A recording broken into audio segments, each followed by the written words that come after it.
السلام عليكم، نتمنى تكونوا بأفضل الأحوال وانتم كتشوفوا هاد الفيديو ديال اليوم. وصفة اليوم عصير سهل واقتصادي ينفعكم لرمضان إن شاء الله.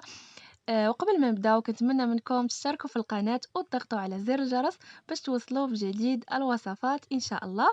والآن خليكم مع المقادير وطريقة التحضير وفرجة ممتعة. عصير كما قلت سهل واقتصادي. والآن خليكم مع المقادير وعلى بركة الله غادي نبداو. كيف ما شفتوا هنا عندي جوج حبات ديال الكاكي اللي يكونوا طايبين، وهنا عندي كميه ديال الفريز اللي يكون حتى هو طيب. كيف ما شفتوا واحد الزلافه. بالنسبه للسنيده كتبقى على حسب كل واحد. انا دايره 2 معالق ديال سنيده. والحليب غادي ندير كميه معينه كيف ما غتشوفوا في الفيديو. دابا غادي نبداو باش نطحنوا المكونات كاملين وعلى بركه الله. اول حاجه غنبداو غادي نضيفوا الحليب. انا ضفت تقريبا واحد الكاس ديال الحليب، كاس كبير.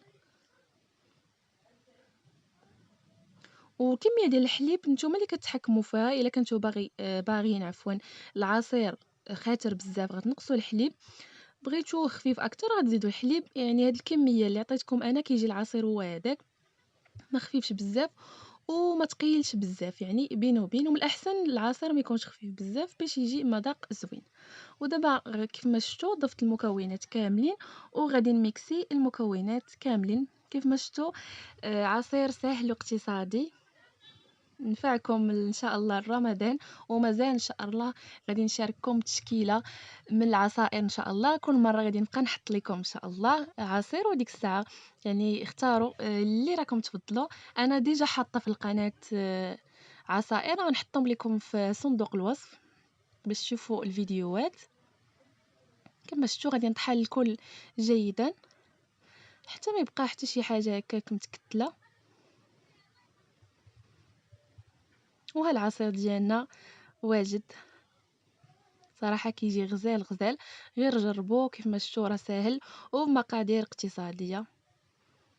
كيف ما كيجي راه كيجي هو هذاك. كيف ما شفتوا ما خاسرش بزاف وفي نفس الوقت ما خفيفش بزاف. يعني هذا هو القوام المطلوب. وهالعصير ديالنا وجد. كنتمنى ينال الاعجاب ديالكم وتجربوه. بصراحة راه زوين غزال وفي المتناول. كيف ما شفتوا راه اقتصادي، ما فيش كثرة ديال المكونات. وحنا في موسم الفريز دابا موجود تبارك الله. يعني ان شاء الله غادي نشارك معكم به وصفات كثيره ان شاء الله. الى هنا كنقول لكم خليت لكم الراحه الى فيديو جديد ان شاء الله مع وصفه جديده وفيديو جديد. خليت لكم الراحه في امان الله. وما تنساوش خليوا لي تعاليقكم جميله. مع السلامه.